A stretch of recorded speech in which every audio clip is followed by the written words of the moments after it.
Bonjour, eh bien je suis heureux de vous retrouver aujourd'hui pour étudier avec vous ce qui constitue le cœur de Divi, puisqu'on va parler aujourd'hui du Builder Divi, ou autrement dit générateur Divi en français. Alors, c'est cet outil presque magique qui nous permet de créer des pages et des sites web sans avoir à coder.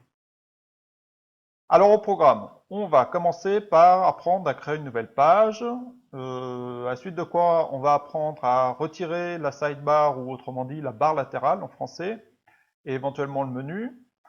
On va s'intéresser après à l'architecture d'une page Divi, vous verrez c'est assez simple. Et on va tout de suite entrer dans l'action avec la création d'une section standard dans laquelle on va ajouter des lignes, des colonnes et des modules.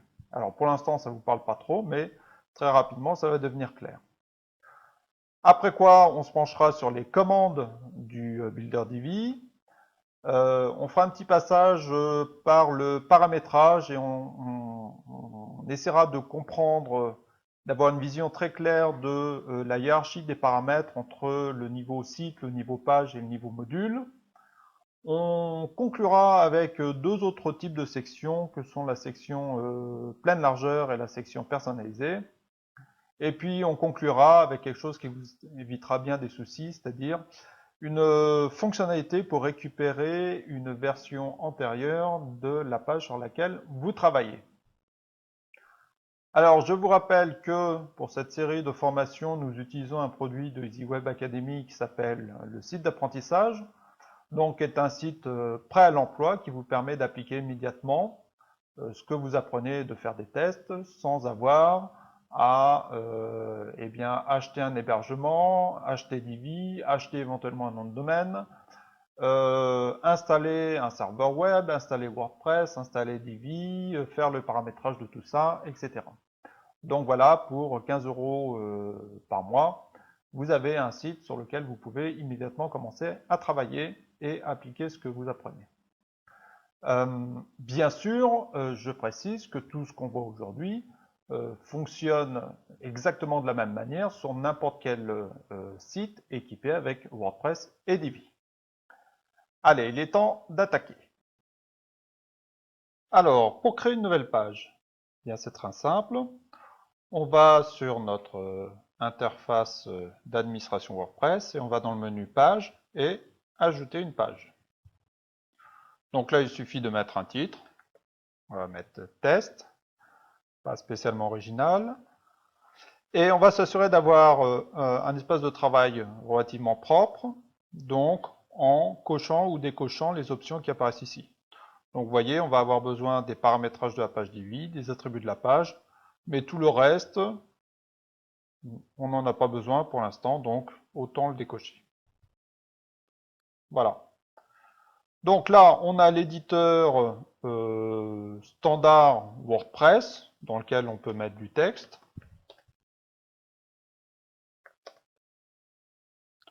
Alors je dis l'éditeur standard WordPress, c'est pas tout à fait exact parce que j'ai installé sur le site d'apprentissage un éditeur un tout petit peu amélioré par rapport à ce qu'il y a sur WordPress en standard.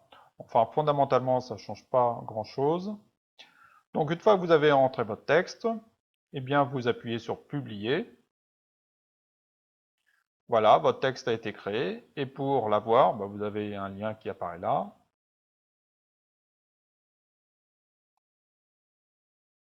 Alors voilà notre page de test, qui est très simple. Mais ce qu'on voit tout de suite, c'est qu'il y a une sidebar ou une barre latérale en français. Alors, je n'aime pas beaucoup les barres latérales pour des raisons. Deux raisons. La première, c'est que c'est vraiment pas dans l'esprit mobile. Hein. Sur un mobile, le flux d'informations se fait verticalement, c'est-à-dire qu'on scrolle avec son doigt pour parcourir les informations. Et c'est très difficile de scroller latéralement sur un mobile. Et donc une barre latérale, franchement, n'est pas du tout dans l'esprit mobile. Et c'est fidèle à mon principe, je vais vous tanner pendant toutes ces formations pour que vous fassiez des sites qui fonctionnent très bien sur mobile. La deuxième raison, c'est que généralement, ce sont des publicités qu'on met dans la barre latérale Et donc on est tellement habitué en surfant sur Internet à ne pas regarder cette barre parce que regarder les publicités, c'est pas très intéressant. Bon, on la voit même plus. Donc même si vous mettiez des informations particulièrement intéressantes ici, l'œil l'éviterait quand même. Donc ce qu'on va faire tout de suite, c'est qu'on va aller dans notre page et on va dire que dans le modèle de page, on veut ni de barre latérale à droite, ni de barre latérale à gauche, mais on veut une page pleine largeur. On met à jour, on rafraîchit, et voilà. Alors on peut vouloir aller plus loin dans, je dirais, le nettoyage de notre page en éliminant le menu. Alors pourquoi on voudrait éliminer le menu? Eh bien, ça se justifie dans certains sites qu'on appelle one page, qui, comme le nom l'indique, sont des sites qui tiennent sur une seule page. Alors, je vais vous en donner un exemple. Vous allez sur la home page de EasyWeb Academy. Et là, il y a le site, le Moving Bar, dont on se sert pour des formations, qui est typiquement, eh bien, un site one page. Donc, vous voyez que l'ensemble des informations du site tient sur une seule page. Alors, si vous vouliez faire ça, eh bien, il suffit simplement d'aller dans votre éditeur de page et de choisir là dans les attributs de la page le modèle blank page. Vous mettez à jour, vous rafraîchissez,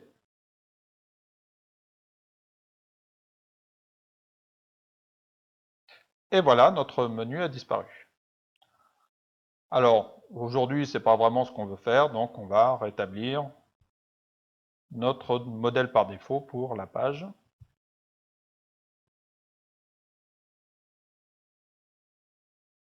Voilà, notre menu est revenu.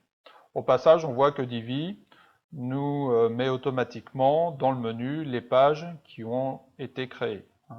Si on regarde, donc nous avons actuellement 3 pages, la home page, programme et puis test qui est la page sur laquelle nous sommes en train de travailler.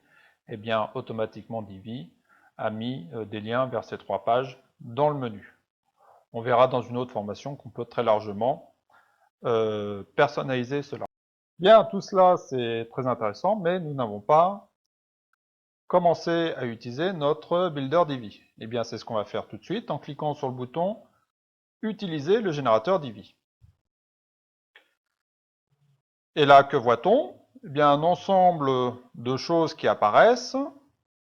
On va enregistrer tout ça et voir quel est l'impact sur notre page. Bah, pas un impact énorme, on a toujours notre texte qui est là. Donc vous allez me dire, bah, ça ne sert pas à grand chose ton générateur Divi, puisque finalement, ça ne sert qu'à écrire le même texte. Bon, on va voir que c'est beaucoup plus puissant que ça. Alors, tout d'abord, on va s'attarder sur ce que nous avons sous les yeux. Et bien, ce que nous avons sur les yeux et ce qu'a créé Divi pour nous, enfin, en tout cas le générateur, c'est une section standard. Donc, la section standard est représentée par cet élément bleu, à bord bleu, dans lequel nous avons une ligne. Donc, c'est l'élément qui est en vert. Dans la ligne, il y a un ensemble de colonnes. Alors pour l'instant, il n'y a qu'une colonne, donc c'est pas très visible. Et puis, dans cette unique colonne, nous avons ce qu'on appelle un module. Donc là, en l'occurrence, un module texte. Et si on ouvre notre module texte, eh bien, on retrouve notre texte, bonjour à tous, que nous avons entré au début. Alors, on va jouer un petit peu avec ce nouvel outil. Et on va déjà dire que l'on souhaite avoir plusieurs colonnes dans notre ligne. Donc vous voyez ce qu'on a fait là, c'est qu'on a indiqué qu'on voulait 4 colonnes de même taille, donc chacune faisant un quart de la page. Divi nous a mis notre module texte dans une des colonnes, et ce qui nous laisse 3 colonnes supplémentaires dans lesquelles on peut mettre des modules de notre choix. Alors cliquons pour mettre un autre module. Et là, on voit apparaître l'ensemble des modules Divi disponibles, tout au moins pour les sections standards. Alors, il y a une très grande quantité de modules, vous le voyez, pour faire à peu près tout ce qu'on veut. Donc, accordéon, c'est une façon de présenter les informations. Appel d'action, c'est un genre de bouton. Audio, ça permet de mettre un fichier audio sur sa page. Barre latérale, on l'a vu, on ne va pas en remettre une. Qu'est-ce qu'il y a d'intéressant? Boutique, c'est intéressant dans le cas de lorsqu'on installe le e-commerce sur son site. Donc c'est un élément qui permet une intégration plus facile. Carte permet d'afficher une carte, une Google Maps sur son site. Quoi d'autre? Code permet d'introduire du code directement. Un certain nombre de compteurs, on va avoir un exemple. Alors, des curseurs de défilement des postes. Alors, les traductions en français sont pas toujours très heureuses. En gros, ça, ce sont ce qu'on appelle des sliders, donc des choses qui font défiler différents éléments, des images ou du texte. Donc ils auraient mieux fait de garder le terme diapo qui, à mon sens, est plus adapté. Email Optim est un élément qui permet d'intégrer notre site Divi avec des solutions externes de emailing. Formulaire de contact, vous vous doutez de ce que c'est. Il y a un galerie et images permettent évidemment d'afficher des images. Qu'avons-nous d'autre intéressant? Le séparateur, c'est un élément assez subtil. On croit au début que c'est juste une ligne, mais en fait, on peut faire des choses très intéressantes avec le séparateur. On y reviendra dans d'autres formations. Et puis, qu'avons-nous? Eh bien, vidéo permet évidemment d'intégrer une vidéo sur une page, très facilement, vous verrez. Et puis, un module assez basique qu'on vient d'utiliser, qui est le module texte. Alors, donc il n'est pas dans l'objectif aujourd'hui de décrire tous les modules, bien sûr, chaque module fera l'objet d'une formation. Et aujourd'hui, on va juste en utiliser quelques-uns des modules de base, tels que l'image. Donc, il suffit de charger une image, donc on va aller chercher une image sur notre PC, voilà. Il paraît que pour avoir de l'audience sur Internet, il faut mettre des chats, donc mettons un chat. Voilà, un très joli chat. On sauvegarde. Qu'est-ce qu'on va mettre d'autre? Eh bien, on peut mettre un module blog. Non, pas un module blog. Enlevons. On va mettre un module résumé. Je cherche car je suis plus habitué à travailler avec les noms anglais, donc je cherche les correspondances. Donc là, on va mettre un titre.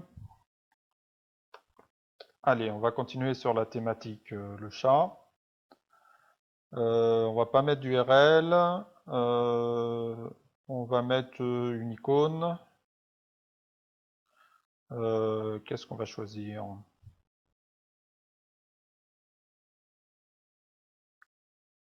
Ouais, ça. Allez, on laisse cette couleur-là. On met juste un petit texte pour montrer.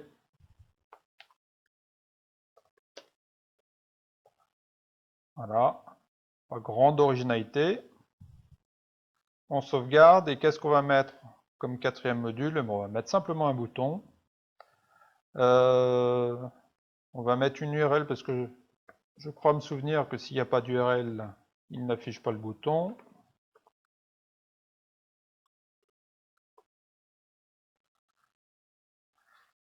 Voilà, et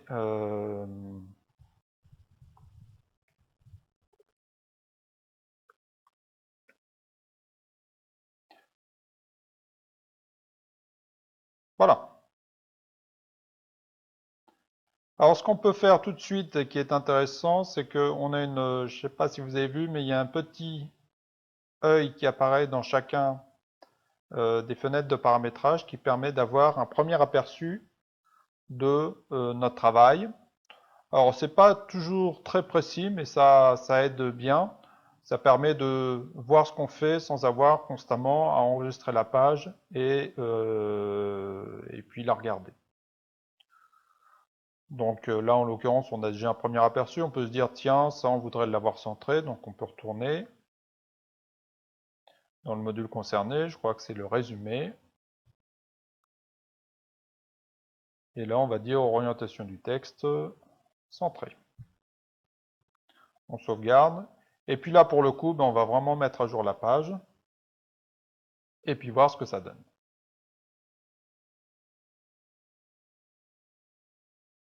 Donc voilà le résultat. Bon, rien d'exceptionnel. L'objectif aujourd'hui n'est pas de faire du beau, mais de comprendre comment ça marche.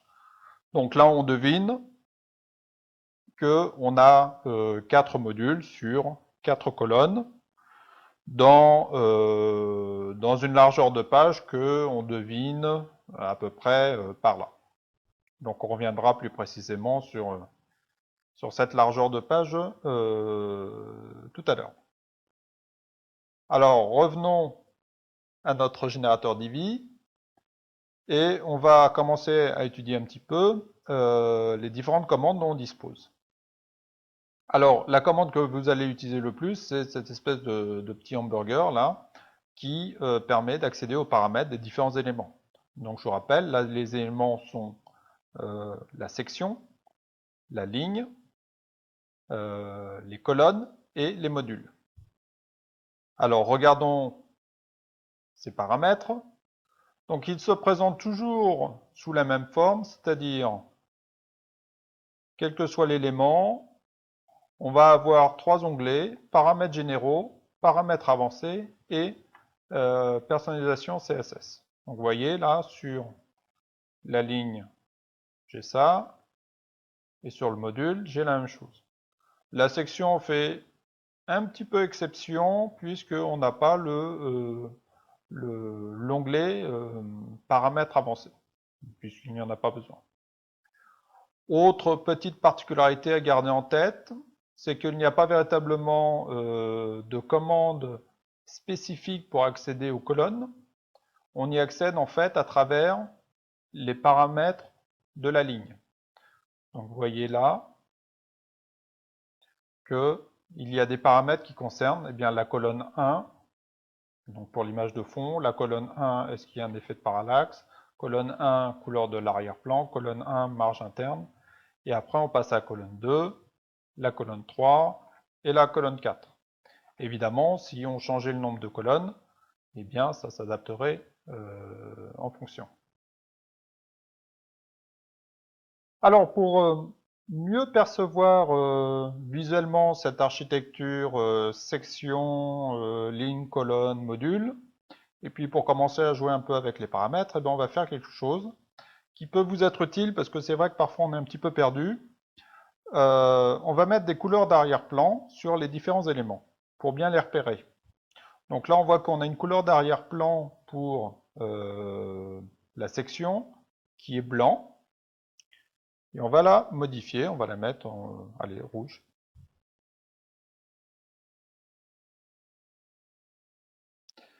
On va faire la même chose pour la ligne.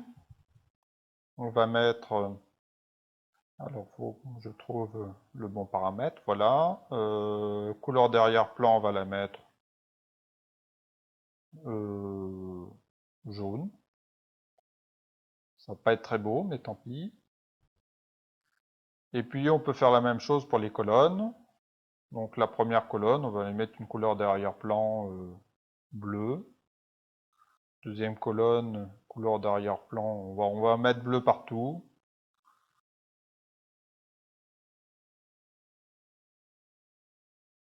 Voilà.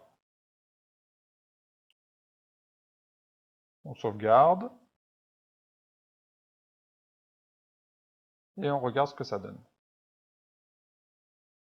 Bon, alors on peut pas dire qu'on aille dans le sens de l'esthétisme, mais ça a au moins l'avantage de nous montrer clairement les limites des différents éléments. Donc, on voit bien maintenant, on visualise bien ce qu'est une section, c'est ce qui apparaît en rouge. Section dans laquelle et placer une ligne, donc c'est ce qui est en jaune. Et puis dans la ligne, il y a différentes colonnes.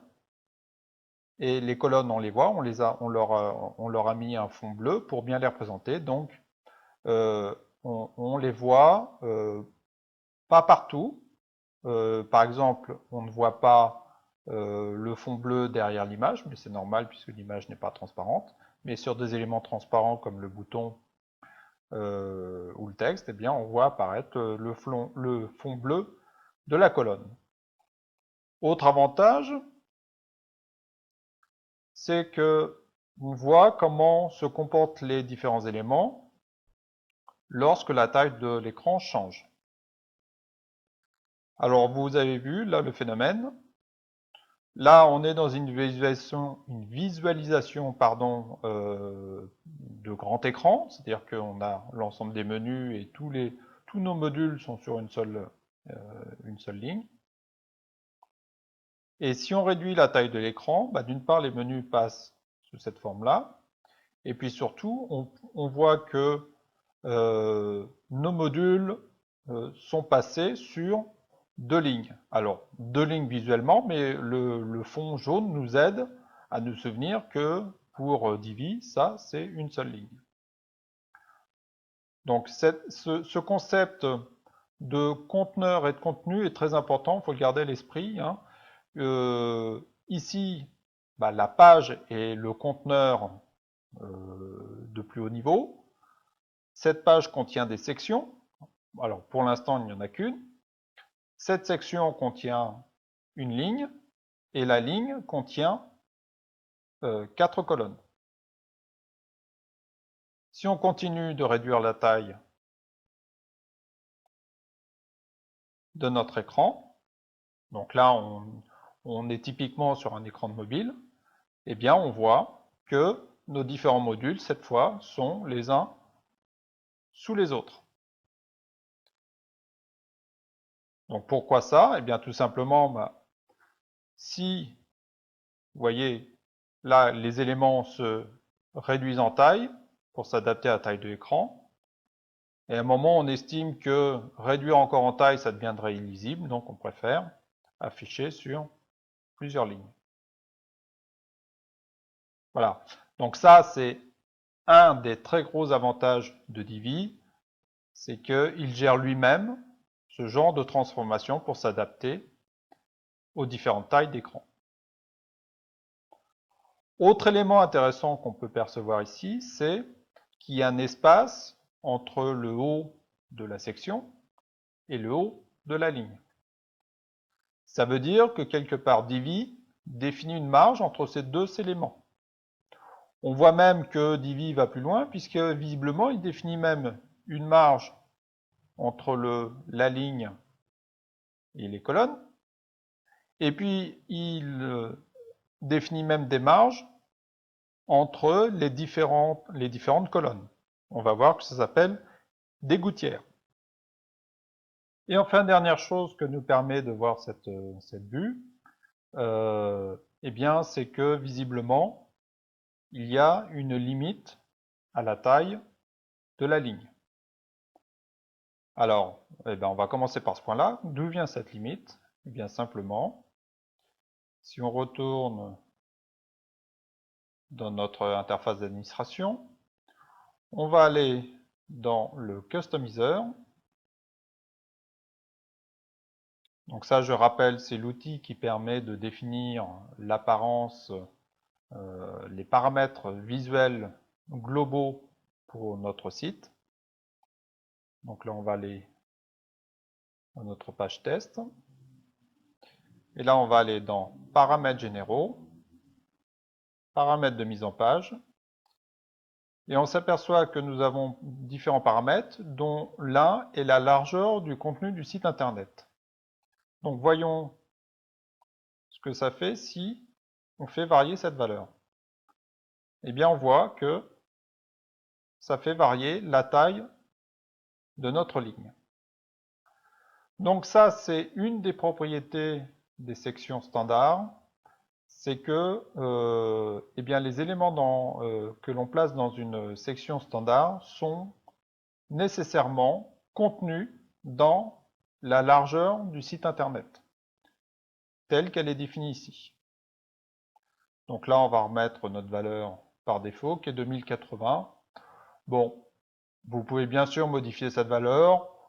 Très honnêtement, à moins d'avoir une très bonne raison pour le faire, je vous conseille de la laisser à cette valeur. C'est plus ou moins une valeur standard sur Internet. Autre élément, puisqu'on est là, qu'on peut étudier, c'est l'espacement entre les colonnes, qui est à une valeur de 3. On voit que si on change cette valeur, eh ben, l'espace entre nos colonnes change jusqu'à devenir nul. Alors c'est un petit peu bizarre que 1 signifie un espace 0, mais bon, c'est comme ça. Donc la valeur standard de divi par défaut, c'est 3. Donc, vous voyez, vous pouvez la mettre à 4 jusqu'à 1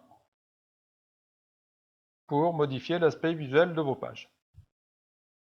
On verra, alors, oui, c'est une chose importante, on verra, on y reviendra, c'est que ça, ce sont des paramètres qui s'appliquent pour l'ensemble du site, et que au niveau de la page et même au niveau des modules, on peut localement changer ces valeurs. Alors revenons maintenant à notre éditeur de page, et on va s'intéresser cette fois aux marges que nous percevons entre la section et la ligne, et entre les lignes, et entre la ligne et les colonnes. Donc pour ça, on va retourner dans les paramètres, et on voit que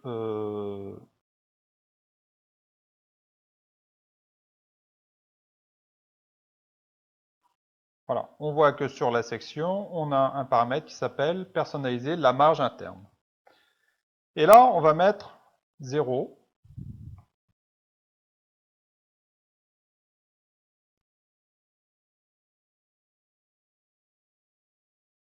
On met à jour et on va voir ce que ça donne.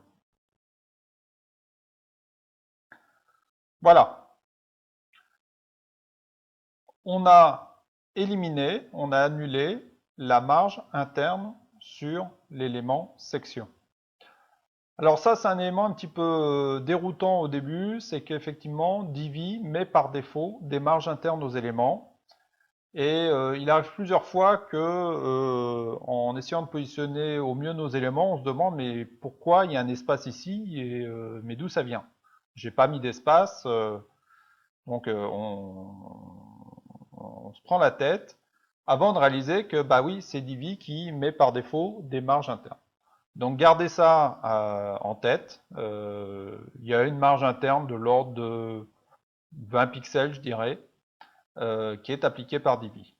Donc là, on l'a éliminé sur la section. Il faudrait qu'on fasse la même chose sur la ligne. Bon, c'est ce qu'on va faire tout de suite d'ailleurs. Donc voilà, on trouve le paramètre personnaliser la marge interne. On met tout à 0. On sauvegarde. On met à jour.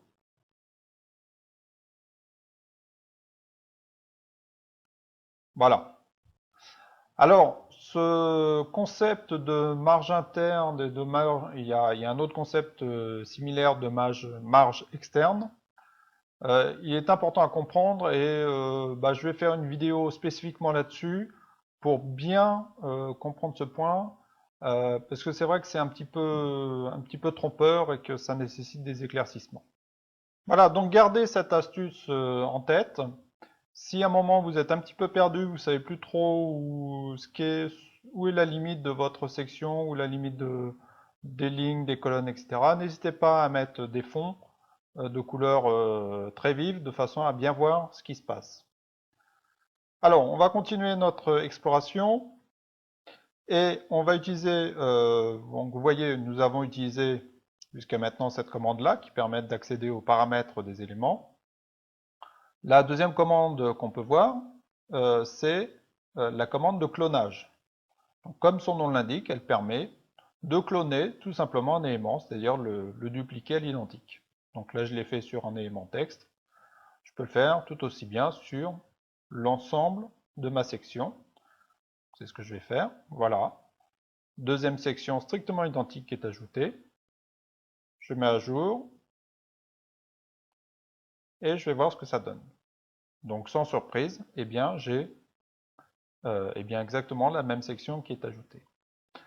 Alors, ça c'est l'intérêt de ça, c'est de bien réaliser que le concept de Divi, c'est de construire des pages par empilement de sections.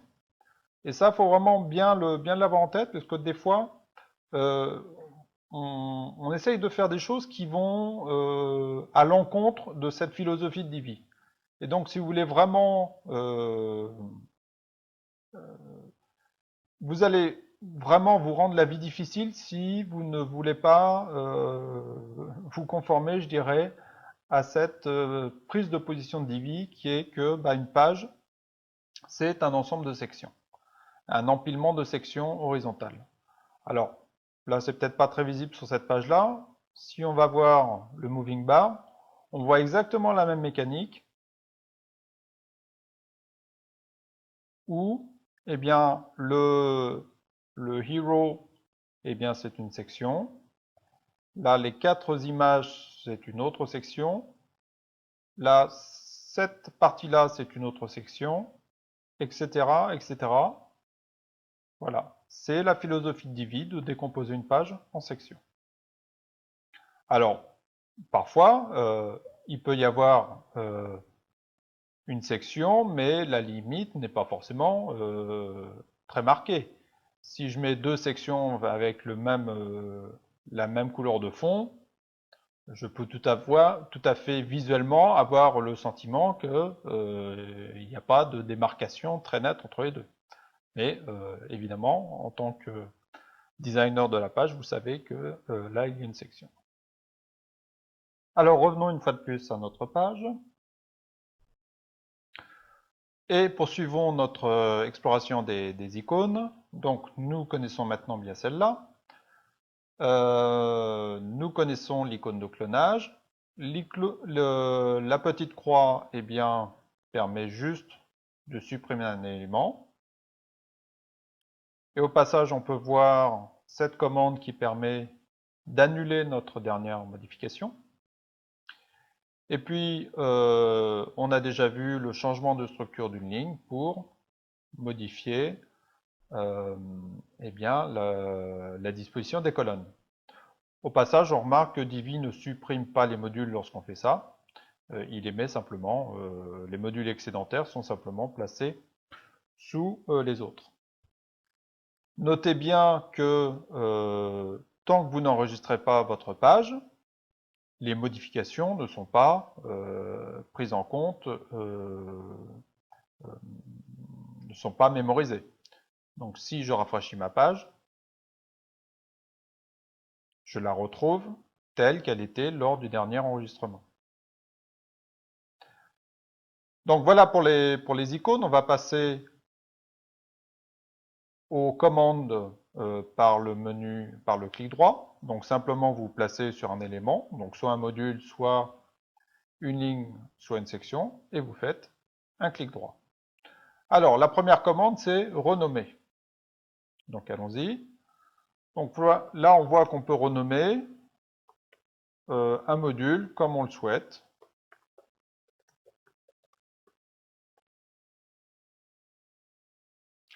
Voilà.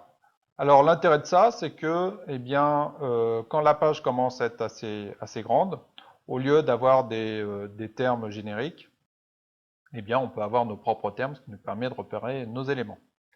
Notez que c'est exactement la même chose que modifier directement l'étiquette admin ici.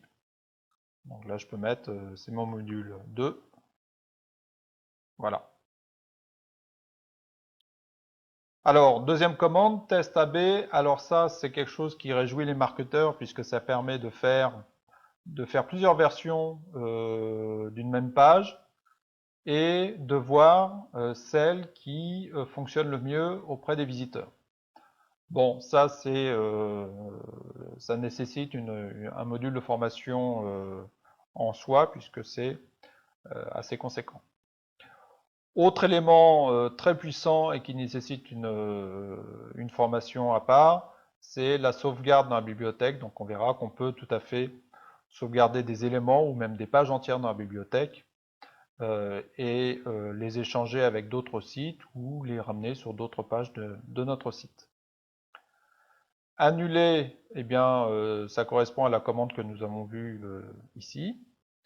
Désactiver, c'est une commande très intéressante. Alors, une fonction de base de désactiver, c'est par exemple lorsque on a fait des essais sur une section, qu'on n'en est pas vraiment satisfait, qu'on veut juste l'enlever de l'affichage. Donc à ce moment-là, vous voyez que vous cliquez sur l'ensemble des modes d'affichage disponibles. Donc les modes d'affichage, c'est grand écran, tablette ou mobile. Donc si je passe tout en rouge là et que j'enregistre,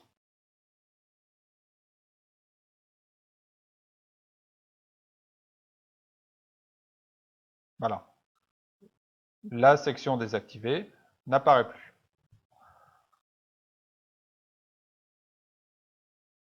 Alors je vais la réactiver pour montrer un deuxième usage de cette fonction. Par exemple, si je veux une version d'une section qui apparaît sur un mobile et une autre version qui apparaît sur tablette et grand écran. C'est vrai que parfois, on peut se permettre des choses sur un grand écran qu'on ne peut pas se permettre sur un petit écran comme un mobile. Et donc, on va faire des sections différentes pour les deux affichages. Donc alors là, on ne va pas se lancer dans des choses très compliquées. On va simplement changer la couleur de fond pour bien voir la différence. Donc là, au lieu d'avoir une couleur de fond rouge, je vais simplement mettre une image. Comme ça sera l'occasion d'illustrer aussi cette utilisation. Donc voilà. Donc là, pour l'instant, si je modifie rien, voilà ce que j'ai. Donc une section avec une image de fond, et puis ma deuxième section avec le fond rouge. Maintenant, si je dis, eh bien cette section, elle ne doit s'afficher que sur les grands écrans. Voilà, donc je désactive mobile et tablette. Et puis cette section, je veux qu'elle apparaisse uniquement sur mobile et tablette et pas sur grand écran. Voyons ce que ça donne.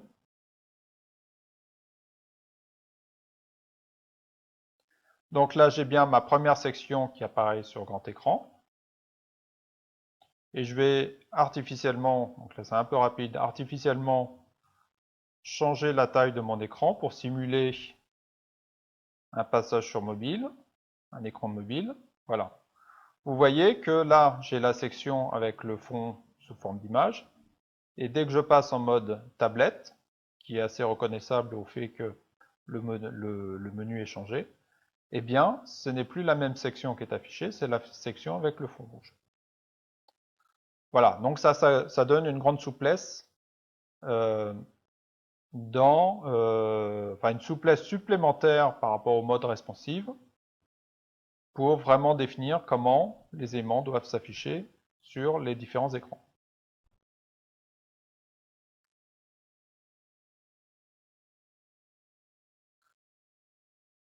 Alors, poursuivons notre découverte. Alors, l'effondrement, là aussi la traduction est un petit peu amusante. Bon, l'effondrement, c'est simplement voilà, mettre en taille réduite un élément. Copie. Alors, copie est un élément très intéressant aussi, très puissant, c'est-à-dire que je peux tout à fait prendre une section ou une ligne ou un module, n'importe quel élément, je le copie, je vais dans une autre page sur mon site, donc par exemple, je vais sur la home page, et je fais un coller, alors coller après en l'occurrence, je mets à jour, Et si je vais sur ma home page, eh bien, j'ai ma section qui apparaît. Donc, vous voyez, c'est extrêmement pratique. Vous pouvez tout à fait développer des sections ou des bouts de page sur une page de test qui est cachée. Et puis, lorsque vous êtes satisfait, vous copiez vos éléments et vous les mettez sur la page qui est visible du grand public. Alors, on arrive au bout. Copier, coller, donc ça on a vu. Et aperçu, eh bien, c'est ce que on a déjà vu sous la forme de... alors là, on est sur la home page, on va revenir sur notre page de travail.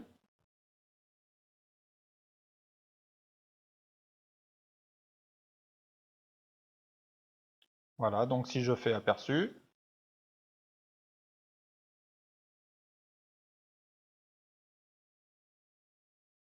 voilà, j'ai l'aperçu de la section, c'est exactement identique au petit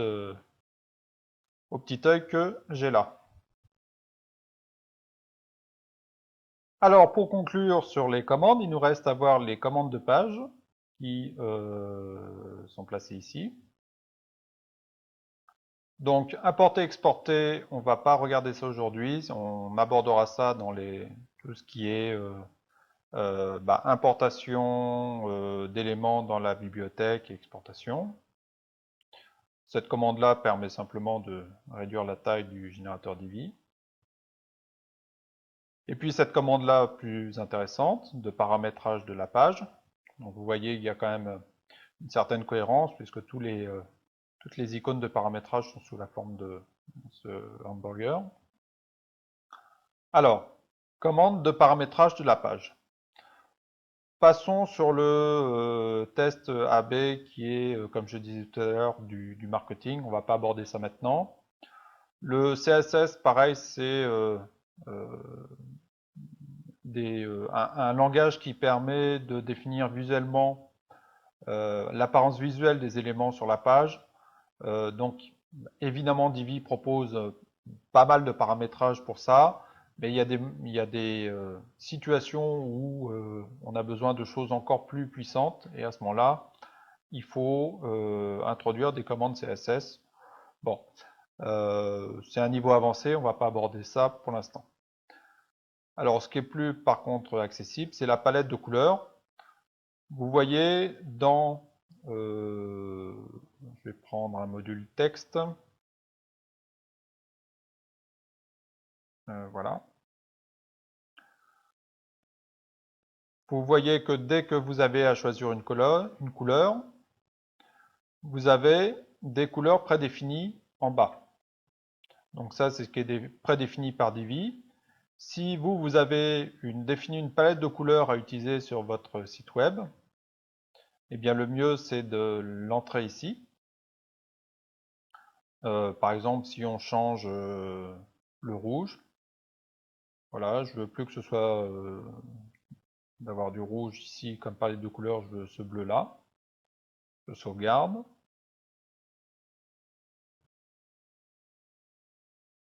Donc quand je choisirai mes couleurs personnalisées, au lieu d'avoir le rouge standard de Divi, j'ai le bleu que j'ai choisi pour ma palette de couleurs.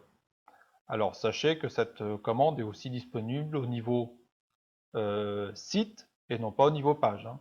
Donc, on va voir cette distinction qui est importante assez rapidement. C'est que là, on est dans un paramétrage niveau page, alors que le customizer nous permet de faire des paramétrages au niveau de l'ensemble du site. Alors poursuivons. On va revenir sur l'espacement des colonnes parce que justement ça va illustrer le point que je viens d'indiquer. Alors, couleur de texte clair. Bon, là aussi, dans plusieurs modules, on vous demande si vous voulez du texte clair ou foncé. Alors, le clair par défaut est blanc et le foncé, c'est un gris foncé.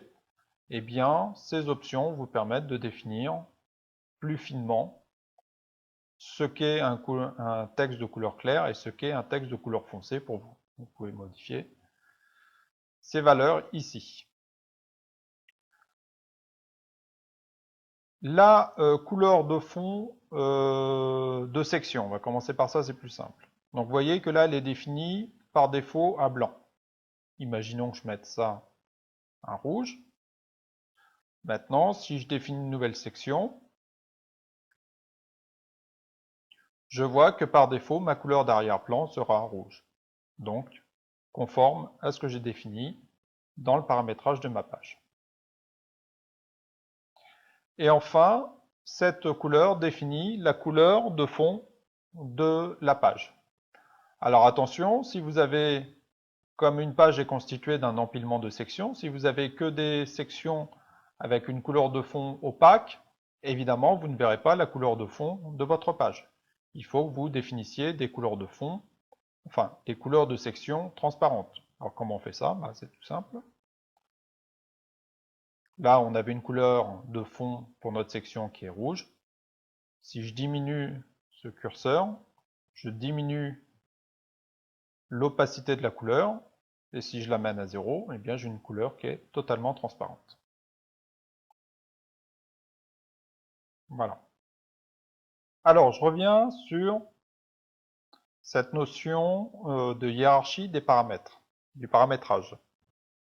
On voit que là, on a un espacement de colonnes de 3. On va faire un test. Donc, on va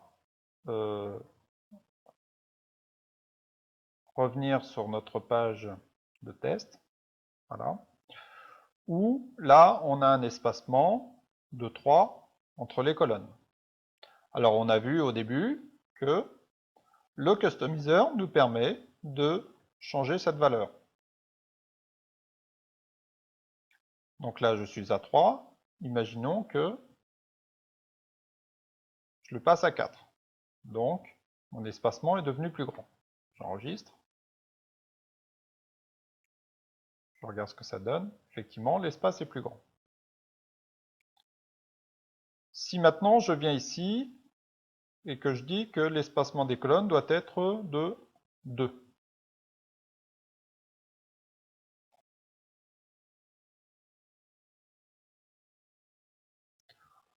On voit que l'espacement était réduit. Donc ça veut dire que le paramétrage de page est plus fort que le paramétrage de site. Hein.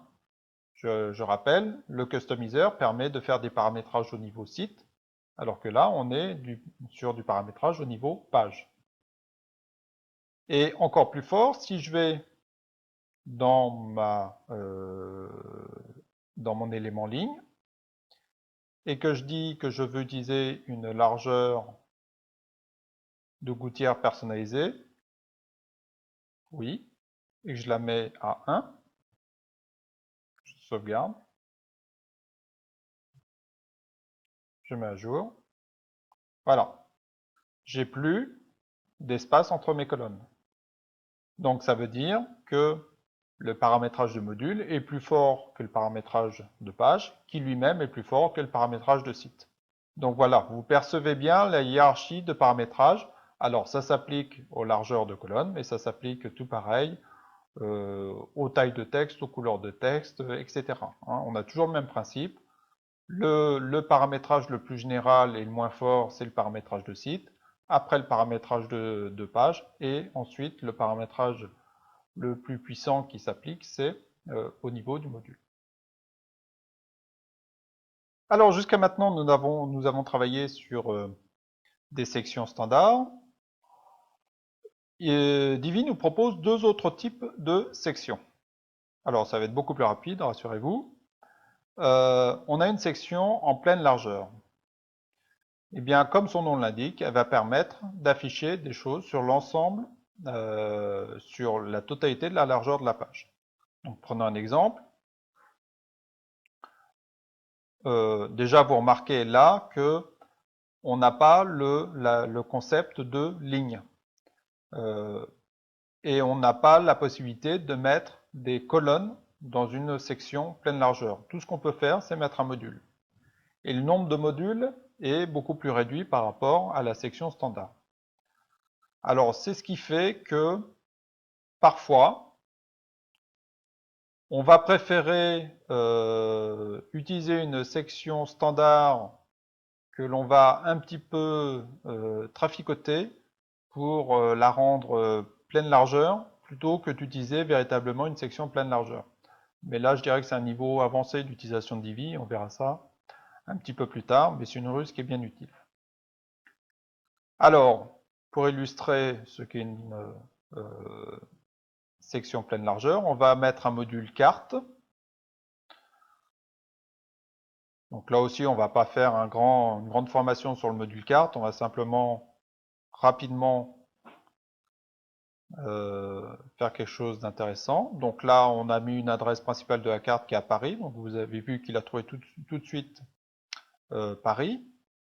On peut définir le niveau de zoom. Et puis on peut même jusqu'à aller ajouter un marqueur sur notre carte.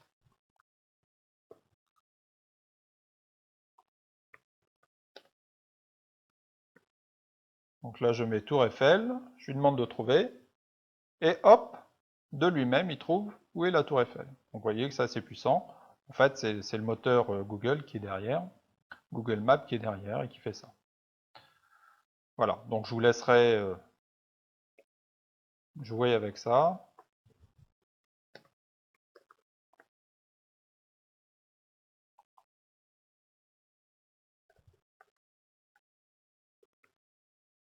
Voilà, je sauvegarde. Et on va aller voir ce que ça donne.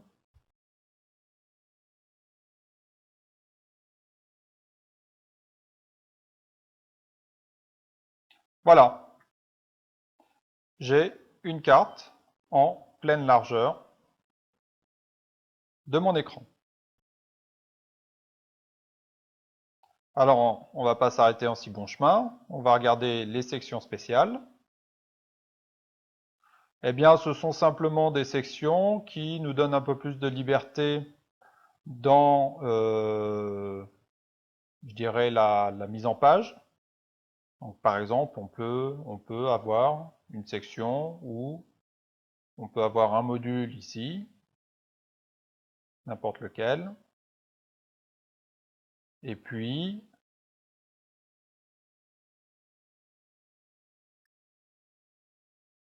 un ensemble de colonnes sur la droite. Donc, très honnêtement, j'utilise rarement les sections spéciales, peut-être par manque d'imagination, mais bon, c'est intéressant de savoir que ça existe. Bien, nous arrivons à la fin de cette vidéo. Alors, un dernier élément que je veux vous présenter et qui va parfois vous éviter bien des frayeurs, c'est l'élément révision. Donc, vous voyez, il apparaît ici. Alors, s'il n'apparaît pas, vérifiez bien que c'est coché ici, hein, révision. Voilà. Et en fait, Divi enregistre chacune des versions de la page que vous faites. Alors, avec une limite, hein, il ne va pas enregistrer des milliers de versions, mais suffisamment pour que vous puissiez retrouver votre travail en cas d'accident. Par exemple, là, si je voulais retrouver la version d'il y a 1 heure, à peu près, eh bien, je viendrai là, à 19h38. Et là, vous avez un petit curseur qui vous permet de parcourir toutes les versions qui ont été enregistrées et de choisir celle que vous voulez. Donc vous voyez, il y a celle que j'ai enregistrée il y a 4 minutes, 9 minutes, 30 minutes, etc. Et si je prends celle d'il y a 46 minutes, je clique sur rétablir cette révision. Et voilà, je retrouve bien l'état de ma page tel qu'il était à ce moment-là. Donc c'est un outil là aussi assez puissant pour éviter les catastrophes. Voilà, j'ai conscience que c'est une formation assez dense, mais c'est vrai que le Builder Divi, c'est le cœur de Divi, donc ça nécessite une bonne maîtrise. Les autres éléments à maîtriser dans Divi, ce sont le customizer, on l'a vu un petit peu aujourd'hui, ce sont les options Divi et puis sans doute la librairie Divi. Mais voilà, si vous maîtrisez bien le générateur Divi, vous avez déjà fait une grande partie du chemin. Bon, n'hésitez pas, et ça je vous le recommande très fortement, n'hésitez pas à aller jouer avec les modules, jouer avec les paramètres, de toute façon vous ne pouvez rien casser, et c'est comme ça qu'on apprend le mieux. Bon, néanmoins, je ferai des formations sur chacun des modules, puisqu'ils ont chacun leurs particularités, leurs petites astuces, leurs trucs à connaître. Mais enfin, vous verrez que assez rapidement, vous prenez totalement la maîtrise de l'outil et que la limite n'est plus technique. Euh, la limite, et ça je le vois chez chacun des étudiants, au début, la grande frayeur, c'est l'aspect technique des choses, et puis rapidement, finalement, euh, on se pose des questions, beaucoup plus de questions sur comment faire des choses agréables, comment faire des choses ergonomiques, que sur l'aspect technique des choses, qui vient assez rapidement. Et là, Divi a encore des choses à nous apporter, puisque c'est un produit qui rencontre un grand succès dans le monde informatique. Il y a une véritable communauté qui se forme autour de produits, et notamment des designers, qui proposent, eux, des designs tout faits, donc des gens qui sont assez talentueux, donc qui proposent des designs tout faits, que l'on peut, et vous le verrez dans une formation, qu'on peut importer dans notre bibliothèque, et utiliser, modifier selon nos besoins, mais avec une base qui est déjà de très grande qualité. Bien, voilà pour ce module de formation. La suite logique, c'est d'appliquer nos connaissances sur le Moving Bar, donc de passer à l'application concrète de ce que nous avons appris aujourd'hui. Donc je vous retrouve là-bas. Allez, à bientôt.